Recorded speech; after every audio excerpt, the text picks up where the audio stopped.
The views and opinions of this broadcast do not reflect the views and opinions of Armed Media, New Productions and its affiliates. Enjoy the show.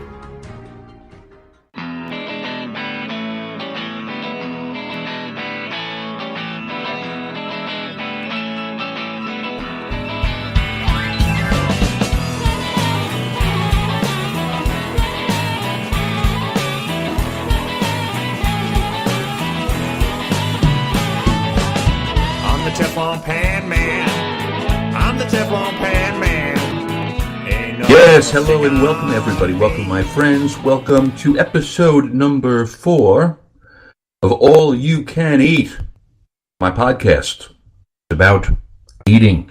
I guess it's not a big surprise there. I'm Rob Rosenthal, your host, and I am coming to you live, which I love. I just love the fact that we can do this thing live. I'm here in New York, otherwise known as the Big Apple. Today is March the 14th, Friday, actually, right? It's 3/1/4. Anyway, episode 4, All You Can Eat, and feel free if you want to call in. I believe the technology allows you to do that. It's 1-800-508-5431. Got that? 1-800-508-5431. I'll do my best to take your calls. Let me tell you what we are attempting to cover today. 1, 10 herbs and spices that will change your life. Ladies and gentlemen, I hesitate to do anything that feels like a listicle, but the truth of the matter is I do have 10 herbs and spices, and I don't mean for this to be a hyperbole. 10 herbs and spices that will change your life may seem like a little bit of an overpromise, but when I say change your life, I mean in some sense they do. I've had herbs or spices that have made a huge difference, so we're going to cover that. Another subject for this week is the foods of spring, the fruits, the vegetables, even some of the meats, for example. And it's perfect timing for this, of course, because we are 6 days from the beginning of spring, and man, it's a long time coming. And the one thing about spring, is of all the seasons that chefs and cooks get excited about, and there's a reason to be excited about all of them, I think spring is probably really the most, it generates the most enthusiasm. So let's talk about the fruits and vegetables and foods of spring. Subject number 3, no surprise to those of you who know my work. Subject number 3, this week at Costco, brought to you by me, the Costco Ho. Picked up some good things there this week, as always, going to share them with you. Subject number 4, of things that you can eat are the best cereals. It's actually, someone compiled a list of what they call the 50 best cereals in rank order. I have the list. I think we should discuss it. And then fifth area for us, if we get to all this, is some recommendations. I have some recommendations to make to you, and they range from anything from, for example, champagne to a book, even a piece of kitchen equipment that I find shockingly great, and it came out of nowhere, came out of left field. So that's tonight's subject, some recommendations, a lot about cereals, some things to pick up at the Costco for those of us that are addicted, the foods of spring. But let's start off with the 10 herbs and spices that will change your life. And the reason I think it's kind of relevant is people complain oftentimes about being bored with what they're eating, that they're tired of the same old thing. And I think it's part of the reason that, maybe people don't even cook more. They're just kind of, I'm tired of making the same old thing. I get it, I do. And yet, the thing that's kind of apparent to me anyway is that one of the easiest ways that you can change what it is that you're making, change the taste, change the palate, change the overall, taste impression, is by using herbs and spices. I mean, even if you're still using the same old protein, you're addicted to chicken, or you have to have fish or salmon, whatever it is that it is. There's an easy way to turn that into something completely different. Mintel is a research company. They do a study recently and found that 35% of U.S. consumers would be tempted to try a new dish if it had unique flavors or ingredients, right? So that's more than 1 out of every 3 of us are interested actually in trying something new. Now, this is good for me because as a variety junkie, it is the way that I operate. And in addition to that stat, the study also indicates that 80% of people like trying new seasonings, new spices, new flavors. I swear to you that I read that a week ago and immediately bought stock in McCormick. And it turns out that their stock is up like 7% over the last year, and I see no reason for that to change. I'm not selling anything. I'll tell you this right now, by the way. I'll recommend things. I will promote things. I will promise things. I am beholden to nobody. Nobody owes me. I'll give you full disclosure. If I don't like it, I won't recommend it. Anyway, that said, I see this study. I immediately go out and buy McCormick stock. I feel good about that. And I'm also a fan of an online site called Penzeys, Penzeys. I think it's Penzeys.com. And so even though you can go to your local supermarket or you can go to maybe even more of your gourmet type stores, it's never been easier to get a pretty vast a selection of various spices and herbs. Let me tell you about the ones that I think are difference making. I start off with, and I've talked about it before if you've heard anything that I've done, but I'm still kind of like so into it. It's my number one these days, and it's called Berbere, Berbere. It came about because I was interviewing a chef by the name of Marcus Samuelsson. If any of you don't know him, Marcus was born in Ethiopia. He grew up in Sweden. He came here to America, opened up great restaurants, showed up on a whole lot of television shows, a legit, kind of celebrity chef, owns Red Rooster in Harlem. But it was the Ethiopian piece, because I said to him, as I say to all these guys when I meet them, women, guys, chefs, people, I'm looking for like the most taste with the fewest ingredients and the least effort. What do you got for me? And he said, well, I throw some berbere on a piece of chicken or fish or whatever. So I'm like, what's berbere? Well, it's an Ethiopian spice. And I'm going back, there's a couple of years, but the beauty of the berbere, aside from the fact that it's just such an awesome, flavor, is that it's got 10 spices in it. It's a blend, right? So you're not just having like one spice. It is a blend of 10 or a dozen spices. So like berbere, Ethiopian in origin, has some red pepper in it. So it's got a little heat, right? Garlic. You've got ginger. You've got fenugreek, which we're going to talk about in a second. There's cardamom. There's cumin. It's got black pepper. It's got allspice, turmeric, cloves, cinnamon, coriander. I mean, it's intense, right? It's just like just describing it is kind of like an explosion, right? Allspice kind of like super, fragrant. But I mean, cinnamon. If you have if you have a lot of cinnamon, it almost feels like a little bit spicy. And fenugreek is kind of funny because it's got like a maple syrupy thing to it. Anyway, the berbere blend is fantastic and fragrant and just awesome. I love it so much. And the beauty of it is, that I can cook some great food with just 2 ingredients, meaning the berbere one and the chicken thigh or the chicken wing the other. I'm serious. It's like, I'm a chicken thigh guy. I've made the point. If you take chicken thighs with bone, without bone, with skin, without skin, I don't care. Season it with berbere. Now you got 10, like literally one pinch, and you got 10 flavors on that chicken thigh. That's all you need. I mean, if the berbere doesn't have salt, make sure you put some salt in there too, because that's important. But some of the berbere, some of it comes with salt, some doesn't. But I love this stuff. Berbere. I take it. I think the best use for me is on the chicken thigh or on the chicken wings, and I touch them up with some salt because my berbere doesn't have salt in it. Then I hit it up with berbere, and that goes in the oven, right? And just until it's crispy and beautiful, and your whole place will just smell like this smell like the most beautiful cooking in Ethiopia. Fantastic. You could throw it on chicken wings and do it that way. You could cook it on top of the oven in a saute. You could put it in the oven and roast it and crisp it. Berbere, beautiful thing. Number two, I've said it before, I'll say it again. Smoked paprika, if you prefer. The Spanish name for this stuff is pimentón, as in pimento with an accent and an N. Pimentón. Why? Because if you like smoke, the flavor of smoke, you don't need to use liquid smoke. You don't need to use real smoke. Pimentón puts smoke flavor on your food. It's unbelievable that you can have a spice because they smoked it, right? It's smoked paprika.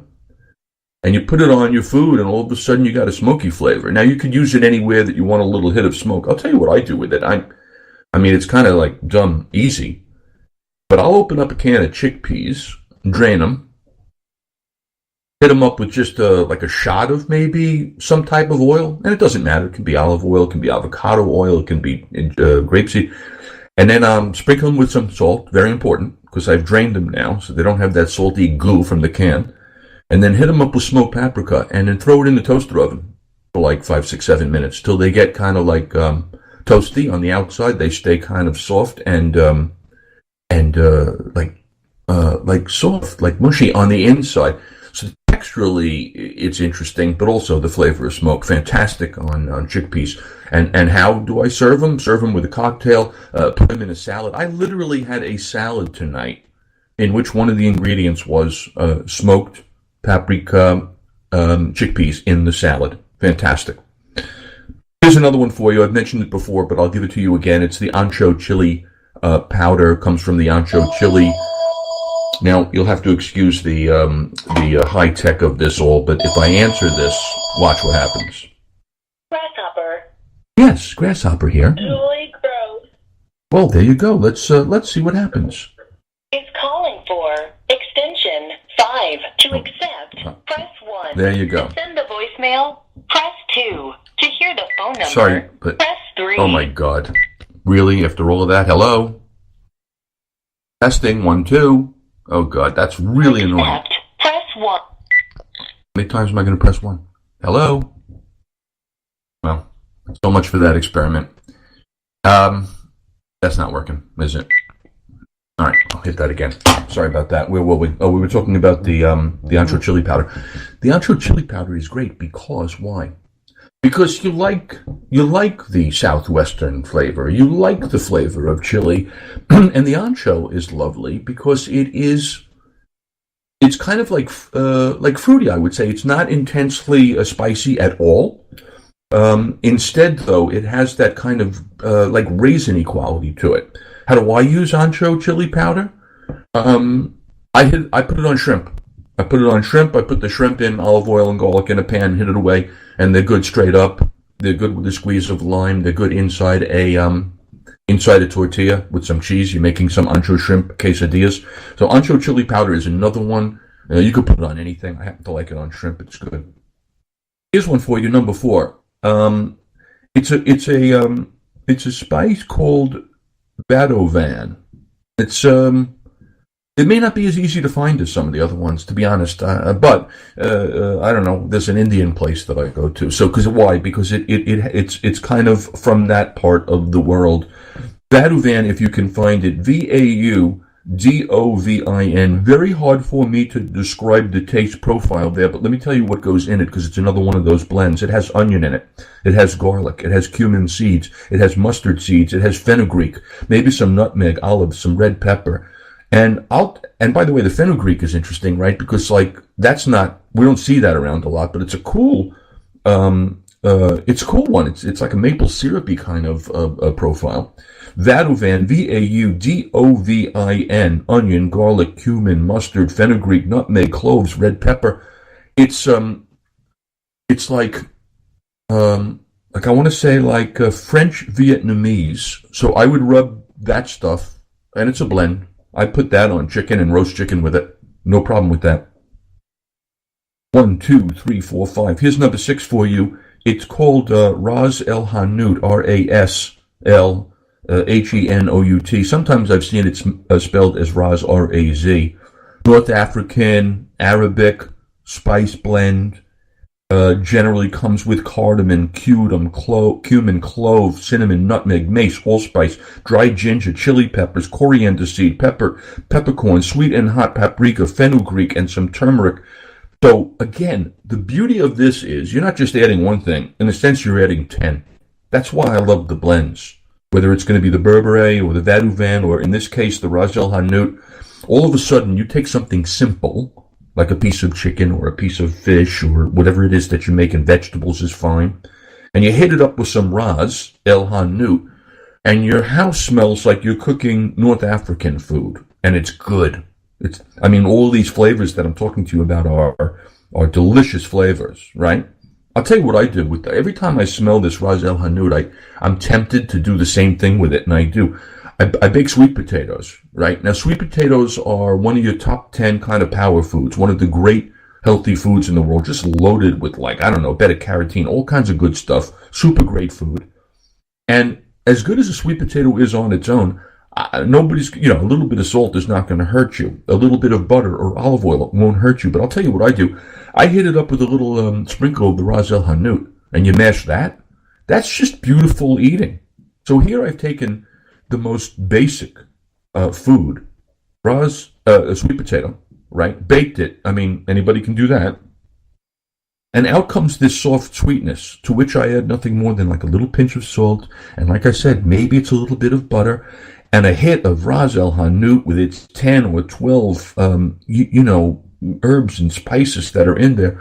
It is fantastic, or as the president would say, fantastic. Number 7 is, you've probably had it before too. It's becoming more popular. Zatar, Zatar. And again, Mediterranean, right? You'll have it in Mediterranean cuisine. And the beauty of the Zatar is exactly the Zatar, whatever you want to call it, is exactly the same thing. You are now looking at a blend. In this case, chopped oregano, sumac, which is kind of like a citrusy, flavor, a little bit tart, right? And it has ground cumin, and it has sesame seeds, and maybe some kosher salt and black pepper, right? So it's a lovely condiment with all of these beautiful flavors in.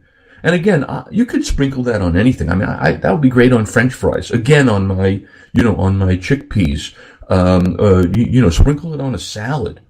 But it changes the taste profile of whatever you're making. Zaytar is a beautiful thing. If you're a baker, right, and you're baking bread or rolls, you hit them up with the Zaytar on top. That's a beautiful thing. Or pretzels. I can't say I've ever made pretzels, but man, a Zaytar pretzel would be fantastic. Here's another one for you. I've lost track, but it's herbes de Provence, right? So, again, classic. You've been to Provence in the southwest of France, some of the great eating in the world. There's a whole category of food called Provençal, based on the flavors of Provence.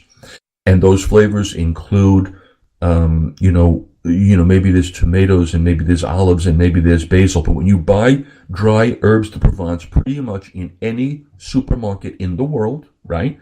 This is a blend again, right? And so you have the herbs that are coming from that part of the world. So you're looking at savory, marjoram, rosemary, thyme, oregano, maybe lavender in it, maybe some sage, maybe some basil, right? So, I actually have a recipe in my book for scallops Provençal, right? So you get beautiful scallops, and you get some tomato and some olive and some basil, and you get herbes de Provence, and you're good. It's beautiful, beautiful food. Again, a blend of 10 or 8 or 9 of different flavors from Provence, and it changes your cooking. Put it in eggs. Put it in salad dressing. Really, this is easy, and it changes the flavor profile of what you're eating. Here's one for you. This one kind of came out recently. I was eating something that was a little bit creamy, had maybe a shrimp in it, some form of seafood in it, and then there was a taste that I didn't quite get a grasp of. There was a taste coming out of this dish that was like, whoa, what? Now, I happen to love the idea of there always being kind of like one kind of like surprise element that transforms a dish a little bit. So in this case, I discovered that what I was having that gave it this little hit of something extra was called espelette. Again, a pepper, Espelette, and because it's coming from the Basque region, French, Spain border over there, separatist. The French call it piment d'Espelette, like Espelette, piment d'Espelette. Anyway, you get the idea. It's a Basque chili pepper that offers your food. Again, I'm going to have a hard time describing it because it's not like super hot, but it's like a little bit of heat, and it's got a little bit of something that I can't really describe that you get from a pepper like this, unique. It has that little bit of je ne sais quoi that I just love adding to a dish as a surprise. People tasting what they're accustomed to. That's the beauty of it. You could be tasting what you've had like 100 times before, and all of a sudden you're tasting, oh, wait, what's that? I mean, I would throw it in like scrambled eggs. I would put it in some, it's like you're doing something, like you're sauteing some potatoes, and you throw a little of this piment d'Espelette in there, and all of a sudden it's like a wake-up call. Beautiful. Here's one for you that I've spoken about before, and it's simple, and it's great, and it's Frank's hot sauce. Now, if those of you who know, my friend Davey B. Uses Frank's hot sauce, puts them on chicken wings, puts the chicken wings on the grill, right? And then as they're grilling, he'll keep dousing them with more of the Frank's hot sauce. And again, this is a 2-ingredient dish. Why? Because the Frank's hot sauce has some combination of vinegar and some hot peppers and a whole bunch of salt. You don't need anything else in the world if you have Frank's and one other ingredient. Whether that ingredient is chicken wings on the grill or cauliflower cut up in the oven. And why? Because when you go up to Buffalo and you have buffalo chicken wings, trust me, they're using Frank's hot sauce. Like, that's just from that part of the world. That's what they use. You go to the famous, Anchor Grill. It's Frank's hot sauce. They mix it up with butter, right? You don't have to do that. I take cauliflower, chop it up, put it on a roasting pan, hit it up with a little bit of olive oil, right? So it doesn't stick. And then bash it up with some Frank's hot sauce. You have buffalo cauliflower. And I'll tell you something, man. Cook it long. Cook it longer than you think you need to. The browner, the better. With a hit of Frank's on it, buffalo cauliflower, people will be asking you for that recipe. It's a beautiful thing. Same thing when Davey puts it on those chicken wings and throws them on the grill. You're eating it. You don't realize it's just chicken and Frank's. You don't need more than that. And it's beautiful.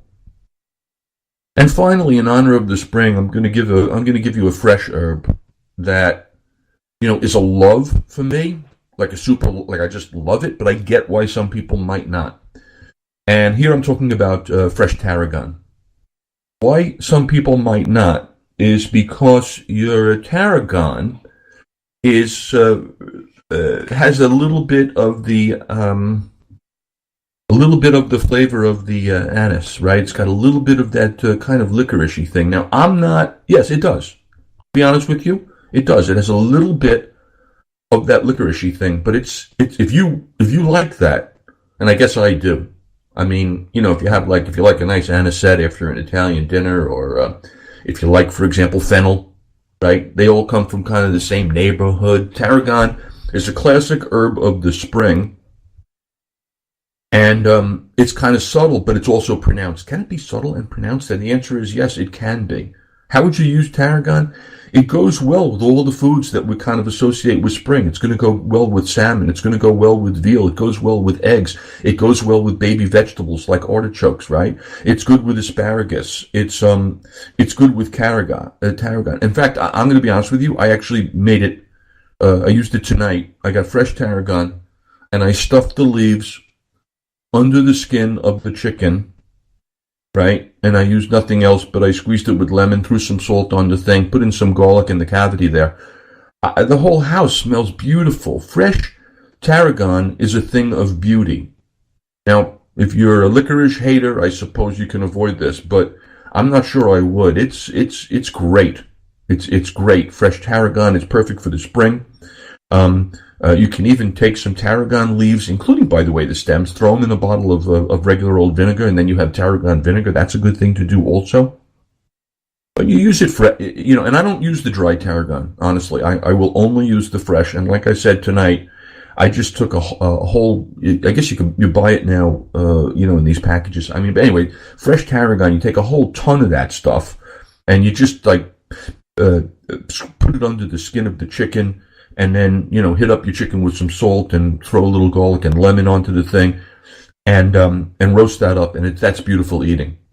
It's just beautiful eating. So there you have, my friends, 10, at least, I don't know how many that was, herbs and spices that'll change your life for the better.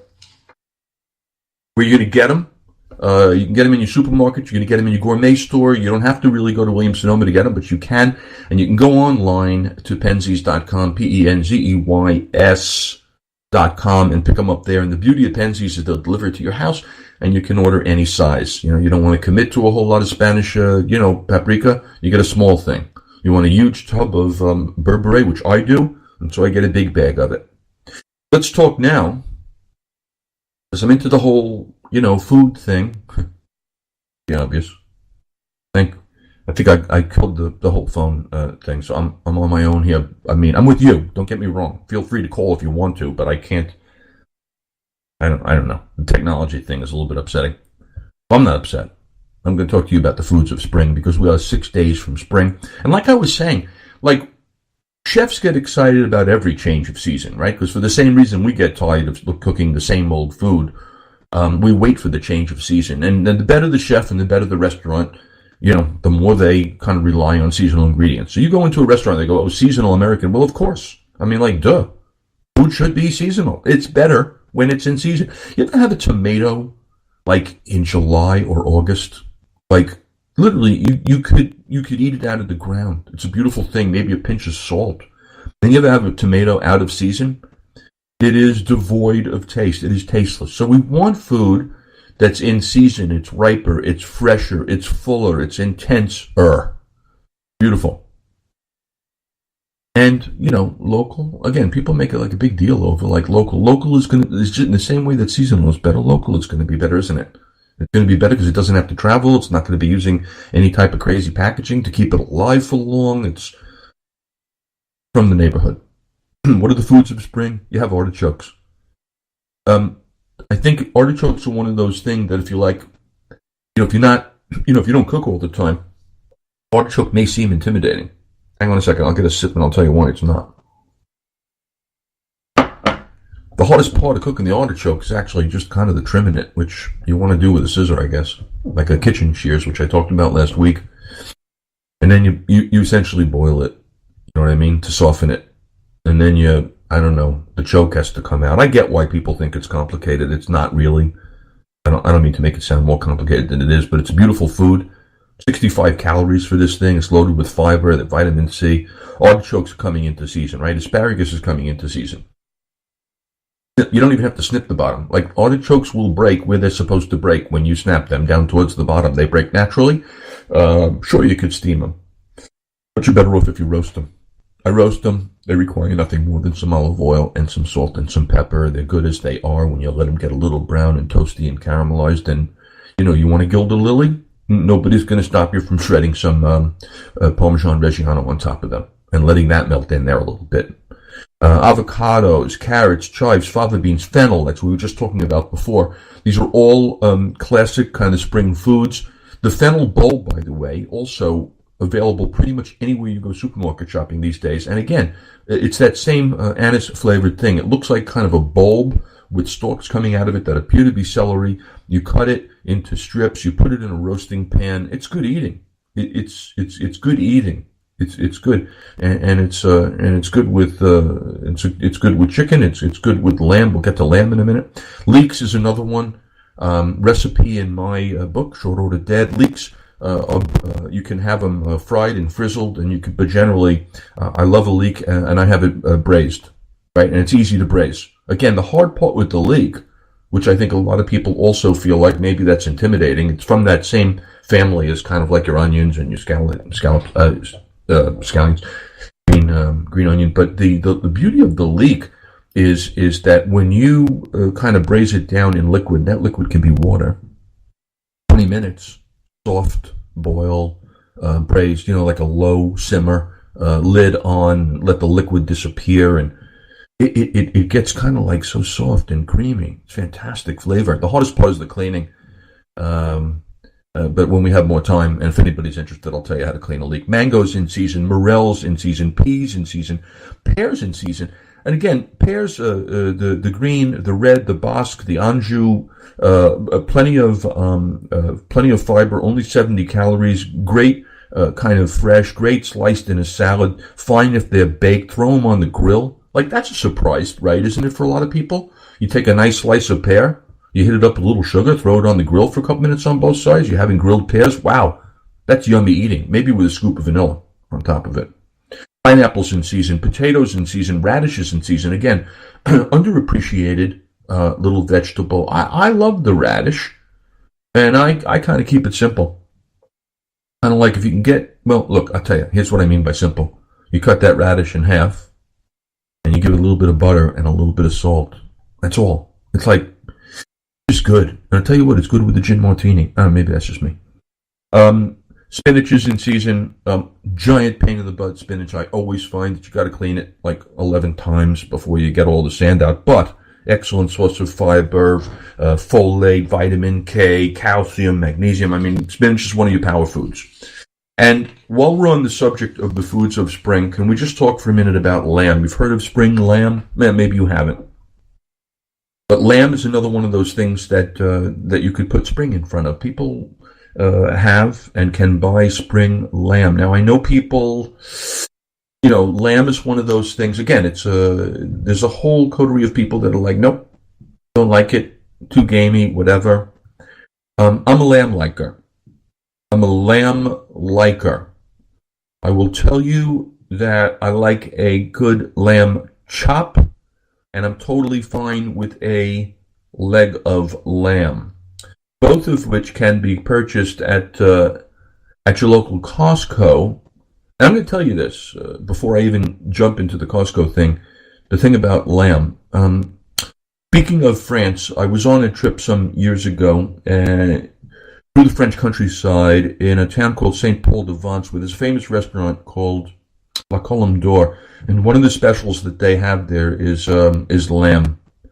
But it was like the lamb chops, and I had them, and they were very good. Now I'm going to tell you this: you go to Costco, and you buy lamb chops at Costco, and they're Frenched. In other words, they're trimmed. They're all on the rack. It's a rack of lamb that you're buying, but they've cut off the excess fat in between kind of like the rib bones.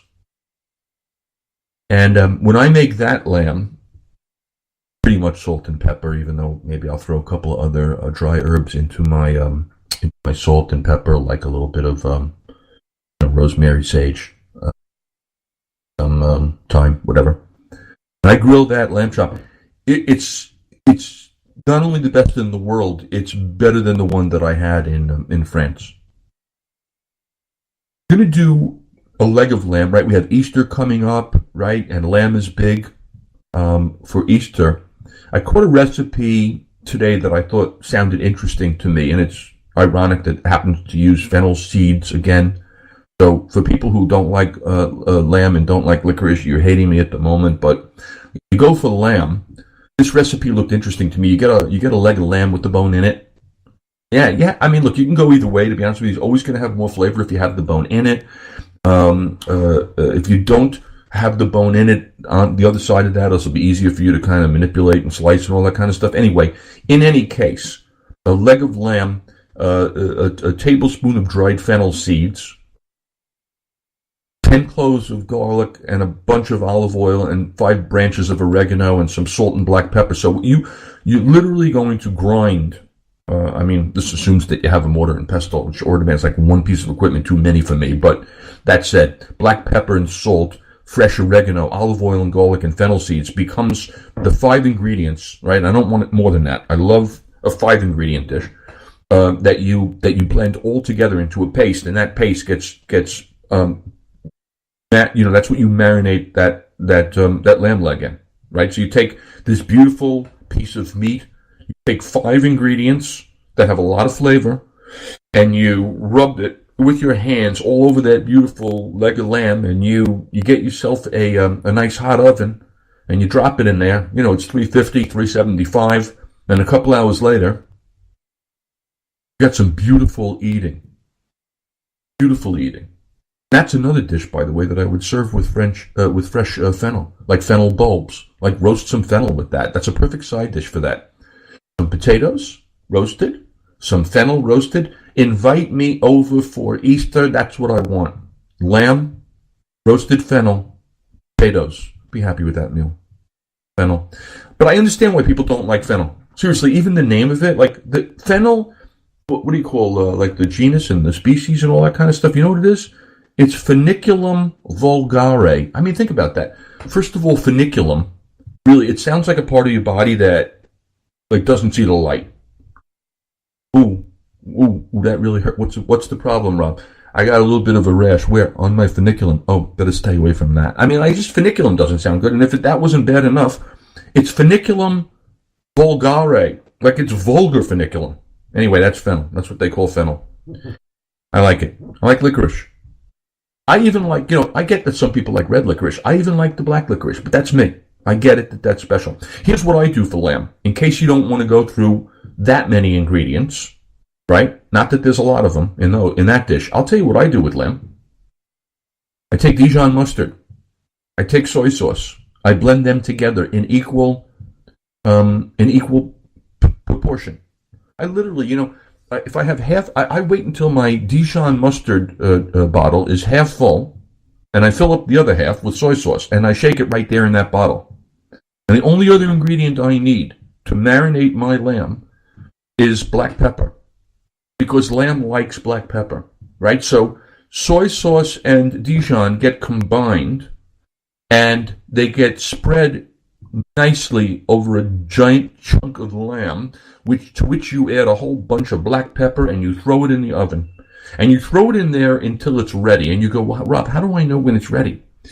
And the answer is that you don't know that it's ready until such time as you invest in an instant read digital thermometer. If you don't have one, my friends, you're making a boo-boo. If you ever want to cook, here's another problem, right? People complain, I don't know what to make. I keep making the same thing. I'm not sure when it's, I overcook. Well, listen, if you have a digital read thermometer, you take it and you stick it in the lamb, and the lamb goes, we're 140 degrees in here. And you go, okay, come on out, right? Because the recipe is going to say, for medium rare, cook it to X temperature. For medium well, cook it to Y temperature. You get me? You get me, people? Like, you don't ever have to... Like, the last thing you want to do is pull out a whole lamb, cut it down the middle, and find out that it's raw, let all the juice leach out of it, and then throw it back into the oven. Mistake. Hello? Wrong. Easily avoidable. The oven on. Put that beautiful marinated lamb in the oven. An hour later, an hour 15 later, you're smelling it, and you look at it, it's like, oh, it's brown. Wait, I wonder if it's too brown. Okay, fine. If it's too brown, take aluminum foil and put it over the thing so it doesn't get more brown, but it keeps cooking. But how do you know to keep cooking it? Because you know that you want 145 degrees, let's say, on whatever piece of meat it is. I don't care if it's lamb, chicken, you're going to want 160. Steak, you may want 125, whatever it is. You stick an instant read thermometer into the lamb, gauge the temperature, pull it out, let it rest, and you have beautiful eating without any of the issues of whether or not it's too rare or too well done. You with me? Where do I get an instant read thermometer, Rob? Well, you could get it on your Amazon. You could get it, I suppose, any store that sells kitchen equipment. Make it easy for you, though. Here's what I've done. I have taken my recommendation. It's called a ThermoPro. Right? It's the ThermoPro TPO2S instant read thermometer. I put it on my website for you to make it easy for you. Here's what you need to know. How much are you going to be investing in this? And the answer is $7.29. Are you with me? An instant read thermometer will cost you $7.29, and you'll never have to worry about undercooking, salmonella, overcooking, killing food. Amazon, ThermoPro, TPO2S. Go to shortorderdead.com. Look in the upper left-hand corner. It says something like Rob Recommends, and you'll see, you hit the link to that, and you'll see a link into the ThermoPro. In the interest of full disclosure, it may very well be that they'll send me a penny or two if you buy it. I could care less. I'm not making money on a $7 thermometer, but you need one in your kitchen. While we're on the subject of things that I recommend, as long as you go to shortorderdead.com and you look into the upper left-hand corner of Rob Recommends, I also put another device into that very same post, and it surprised me. Because I like the oven, I like heat, I like roasting stuff. I roast the chicken once a week, right? Because why? Because you can buy 2 of them packaged together at the Costco. Like 2 chickens. Now, it's a lot of chicken, don't get me wrong. But I roast one every week. And I used to roast it in the oven. Because that's where you roast chicken. That was until I got the Power Air Fryer. Now, I'm going to be honest with you. I have a friend who's got the air fryer, right? And this a year ago, and he goes, "Oh, you have an air fryer?" I go, "No, why would I? Like, seriously, why would I want an air fryer?" "Oh, it's amazing, Rob." "How is it amazing?" "Well, anything you put in there, it kind of gets crispy and good." And I don't know, he was pushing it, said it was great. At some point, in a moment of weakness, with money that I got for a birthday present, I went and bought a Power Air Fryer. Not just any one, but a very specific one. Ran me, I'm going to say, it's like a year ago, maybe more, ran me about $1.50. And I put some of those, frozen French fries into the thing, so they crisp up, but they crisp up in the oven too. They're great, don't get me wrong. They crisp up in the oven. Then I was like, I don't know, then my oven went out a little bit, so I took the chicken wings, right? And I hit those chicken wings up with whatever, Burberry in my case, maybe some Frankie's hot sauce. Put the chicken wings into the air fryer. Wow. Hey, man, that's good. Because you know what? They're crispy. They're crispy. You just put them in. You push a button. Like if I set the thing for half an hour, I know 15 minutes. I want to kind of go in and turn them over, maybe, so the other side gets crispy. That's great. That's really great. So wait. Then I'm going, whoa, wait a second. I pick up one of those giant, like whole chickens. You with me? A whole chicken at the Costco. It could be a regular chicken. It could be a kosher chicken. They have those. It could be organic. They have that. And you know how I feel. Get the best ingredients you can. Don't mess them up too much. I get one of those chickens and I season it with some, like I did tonight. Like I hit it up with some salt and pepper. I threw some garlic into the cavity. I squeezed it with some lemon. I threw the rest of the lemon that I had squeezed into the cavity. And tonight I took tarragon and I stuck it under the skin. Even if you don't, right? Even if you just have like a decent seasoned salt that you like, you don't even need anything else, right? And you hit up the chicken on all sides, in and out with your seasoned salt, and it goes into the Power Air Fryer XL 5.3 quart, and it goes in for an hour. And at 30 minutes, by the way, don't forget to take your chicken out in advance. You want it to be at room temperature. You don't want to cook an ice cold chicken. Take it out an hour before, let it get to room temperature, right? Throw it into your Power Air Fryer, my people. And 30 minutes later, you flip it over, and then an hour later, it's done. And you look at this chicken, and it's like, I'll be honest with you, it's like I look at my chicken now, and I go, why would I ever use an oven again? It's that good. It's that good because the air circulation of the air fryer is making every single bit, every iota, every flap of skin crispy, while keeping the interior nice and juicy. It's a beautiful bird. It's delicious eating. It's simple. The Power Air Fryer, and again, don't just buy any old brand. I can only recommend the one that I use. The one that I purchased is no longer $150. It's $119 because they've come up with better models now that do it's weird for me. I'll tell you the truth. This guy, it's on an infomercial. Now, I'm watching an infomercial. Like, I didn't know this when I first purchased it. If I knew there was an infomercial, I never would have purchased it because I just assumed that infomercials are full of shit, right? But no, it turns out in retrospect that there's an infomercial. So it's on TV right now. The thing is, right now you're looking at $160 because they've added in a rotisserie to the thing, a dehydrating, element, 1,000 books. But wait, there's more. I don't care. That's not the one that I'm proposing. The one that I'm proposing is the one that I have, that I've used, that is now $119. It's the Power Air Fryer XL 5.3 quart. I get it on Amazon. The link to it is on my site, shorterdare.com, in the upper left-hand corner. Let's see what it says in the upper left-hand corner. It says, wow, slow internet. It says Rob recommends, basically. Oh, there it is. Yeah, Rob recommends. And next to Rob recommends, it says 2 great kitchen items. If you click that on shorterdare.com, one of those items is going to be the Power Air Fryer. The other is going to be the $7, instant read thermometer. Ladies and Germans, both of these items, well, again, I'm not saying that you should invest in the air fryer. That's a lot of money, but it's worth it. I actually roast all my chickens in there, and almost anything else. I love the machine. It works. That's why I'm recommending it. Instant read, go get yourself. All right, so that was some recommendations there. Let's look at this list of completely turning around subjects to something entirely different. Some people love cereal. I happen not to be the cereal lover. Don't get me wrong. I wouldn't mind a bowl every once in a while.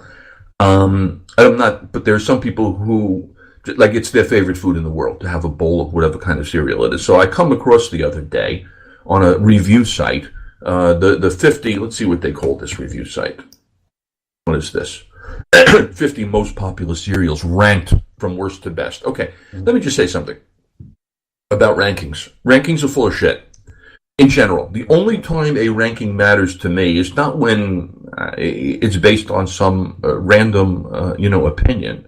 I'm interested in ranking that's based on data, right? You want to tell me who the top grossing artists are, or the top grossing movie, or the biggest companies, or something that's based on real data. That's great. But every other one of these, like, the 10 best this and the 10 best that, most of those are nonsense, including this list, by the way. But it's not to say that we shouldn't take a look through it.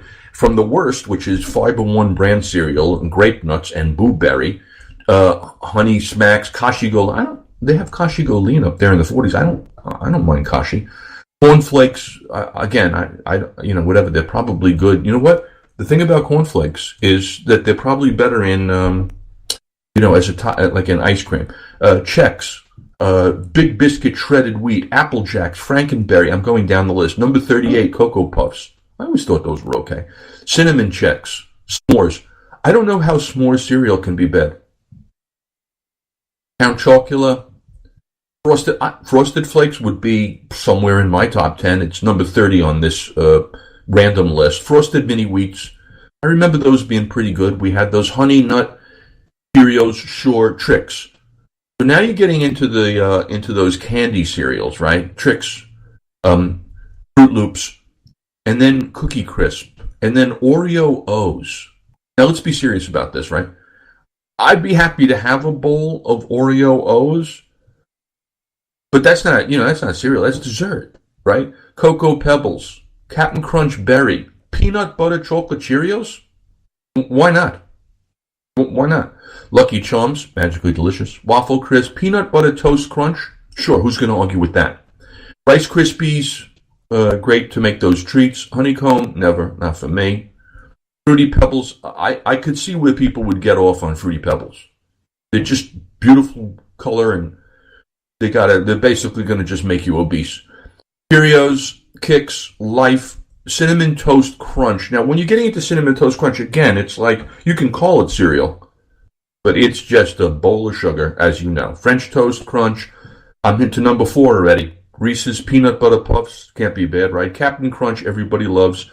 Golden Grahams probably would be atop my list of garbage cereals. Oops, sorry, that's how I feel.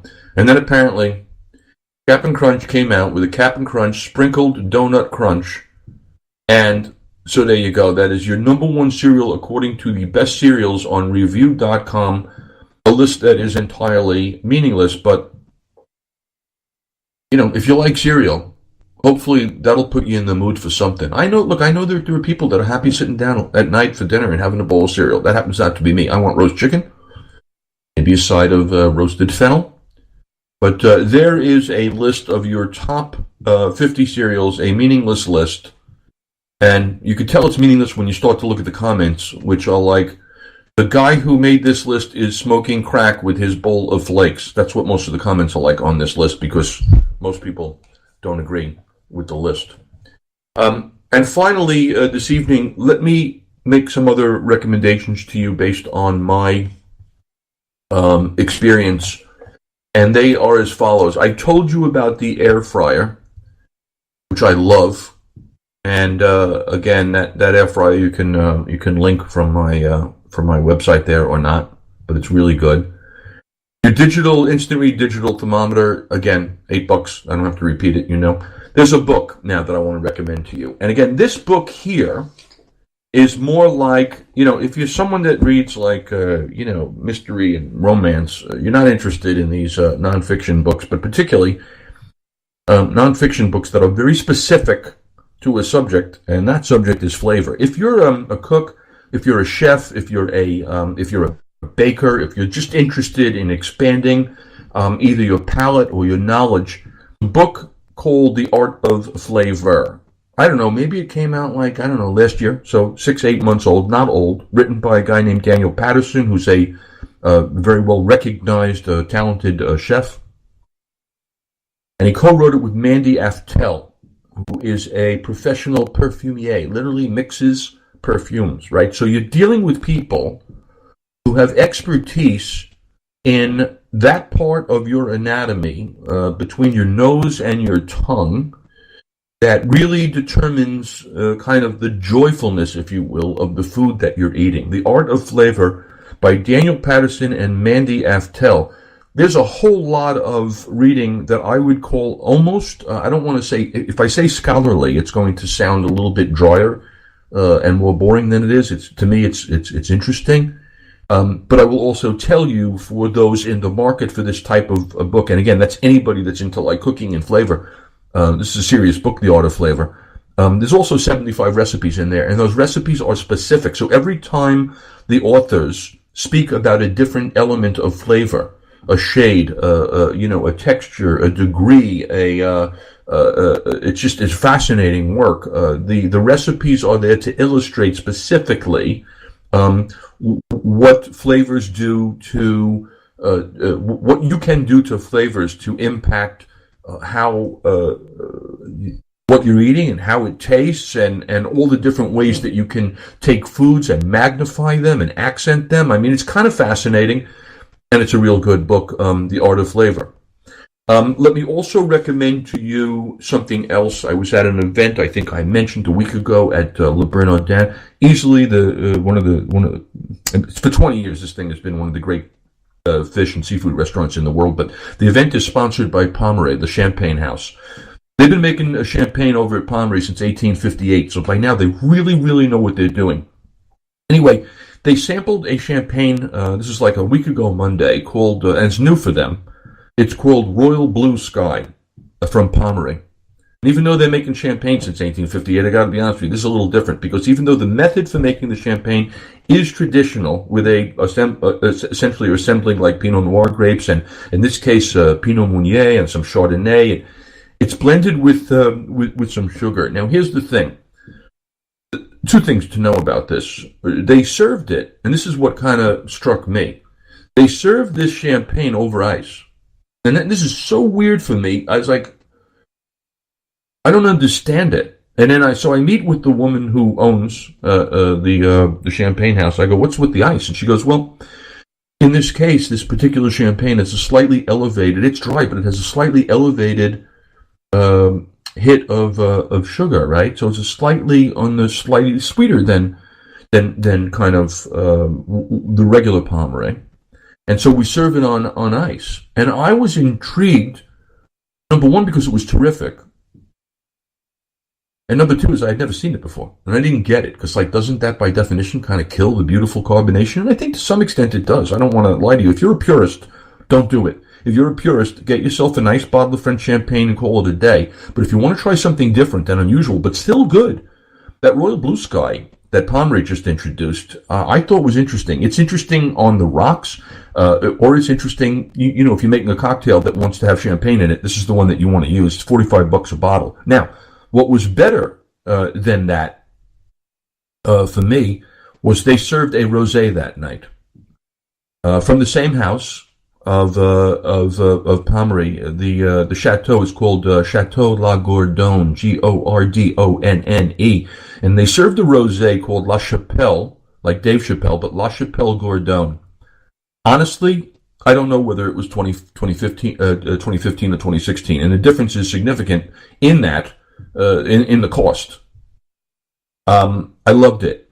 I don't think that that rosé needs to be reserved for the summer. I'm ready to start summer right now. No better way to do that than to break into some rosé. If you can get your hands on the 2016, it'll run you $23 a bottle. But I thought it was really, really good. La Chapelle Gordonne, right, from the Chateau La Gordonne. The $23 about for your 2016 vintage, and if you get a 2015 vintage, because of its rarity, I'm getting a signal here. I'm poking. I have wrap it up. Okay, well, let me wrap it up by saying this. Cupcake Mama. Check out Cupcake Mama on Facebook. She's Cupcake Mama 517 because you want to get yourself some killer cupcakes and pulled cakes and platters and edible flavors, especially if you're in the New Jersey area. And don't forget my book, Short Order Dad, which you can buy anywhere in the world. One Guy's Guide to Making Food Fun and Hassle-Free.